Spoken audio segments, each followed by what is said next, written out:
भगदड़ में कौन कौन लोग शामिल हैं, कहां से लोगों को बुलाया गया था, नाम सामने आते योगी आदित्यनाथ ने पूरे यूपी को हिला दिया है।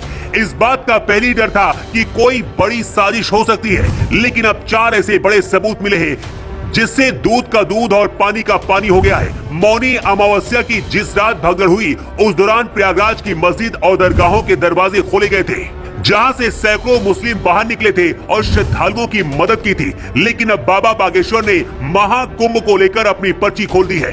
बाबा बागेश्वर की पर्ची में क्या निकला है, कौन कौन लोग शामिल हैं, उससे पहले वो 4 सबूत आपको दिखाते हैं जिन्हें देखकर खुद योगी आदित्यनाथ भी भयंकर गुस्से में है और अब पूरे यूपी को हिलाने के लिए आदेश दे दिया है। ये वो 5 अधिकारी हैं जिनके ऊपर महाकुंभ की सुरक्षा की जिम्मेदारी थी, लेकिन इनकी गलती की वजह से कैसे भगदड़ मची, इसे समझिए। मेला अधिकारी विजय किरण आनंद की ओर से एक वायरलेस मैसेज आया और भीड़ का मूवमेंट रोक दिया गया। पाल्टून ब्रिज नंबर 7 को अचानक बंद कर दिया गया। 5 घंटे तक फंसे रहने के बाद भीड़ का सब्र टूट गया। उन्होंने देखा कि एसडीएम सदर की गाड़ी के लिए पुल खोला जा रहा है। लोग भड़क गए, एसडीएम की गाड़ी पर हमला हुआ, अफसरों से धक्का मुक्की शुरू हुई। इसके बाद संगम नोज इलाके में भीड़ न बढ़ने पाए, इसकी जिम्मेदारी एसएसपी राजेश द्विवेदी पर थी। मौनी अमावस्या पर अमृत स्नान के दौरान साधुओं को स्नान कराने का इंतजाम भी उन्हीं के जिम्मे था। संगम नोज पर भीड़ जमा होती गई, फिर बड़ी संख्या में लोग बैरिकेड के बगल में सो गए। भीड़ बढ़ी तो बैरिकेडिंग टूटी और सोते हुए लोग कुचले गए। इसके बाद नंबर आता है तीसरे अधिकारी का। 28 जनवरी की देर रात संगम नोज पर करीब 10 लाख लोग इकट्ठा थे।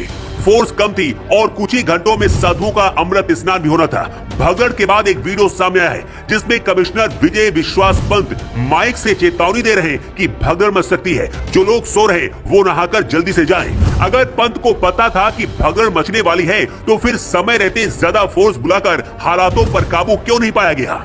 इसके बाद नंबर आता है चौथे अधिकारी का। संगम नोज का इलाका महाकुंभ के सेक्टर 3 में आता है। ऐसा भी नहीं था कि भीड़ पर नजर रखने की कोई व्यवस्था नहीं थी। सेक्टर 3 के मजिस्ट्रेट विनय कुमार की जिम्मेदारी थी कि वो इस इलाके में भीड़ के बढ़ने पर नजर रखे, उसका आकलन करे और अधिकारियों को जल्द से जल्द इन्फॉर्म करे। पाटून पुल बंद होने से संगम नोज पर जो भीड़ बढ़ रही थी, उसके बारे में विनय कुमार ने जानकारी अधिकारियों से साझा नहीं की। महाकुंभ में ट्रैफिक प्लान बनाने और उसे लागू करने की जिम्मेदारी एडीजे भानु भास्कर पर थी। महाकुंभ के आसपास के जिलों के अफसरों से कोऑर्डिनेशन का जिम्मा भी इन्हीं के पास था। 2 महीने में 80 मीटिंग करने के बावजूद एडीजी भानु भास्कर का बनाया ट्रैफिक प्लान फेल रहा। शहर में एंट्री, मेले में एंट्री, रास्तों का खुलना या फिर बंद होना, गाड़ियों का आना और वीवीआईपी मूवमेंट, सभी व्यवस्थाएं ध्वस्त दिखी। भगदड़ का शिकार हुई महिलाओं का दावा है कि संगम नोज पर एक झुंड आया था जो धक्केबाजी और मुक्केबाजी कर रहा था, उत्पात मचा रहा था और उनकी वजह से ही भगदड़ की शुरुआत हुई। सोशल मीडिया पर एक वीडियो भी वायरल हो रहा है जिसमें एक विशेष पार्टी का नाम लेकर कुछ लोग नारेबाजी कर रहे हैं। यूपी पुलिस ने कई संदिग्ध लोगों को पकड़ा है और पूछताछ की जा रही है।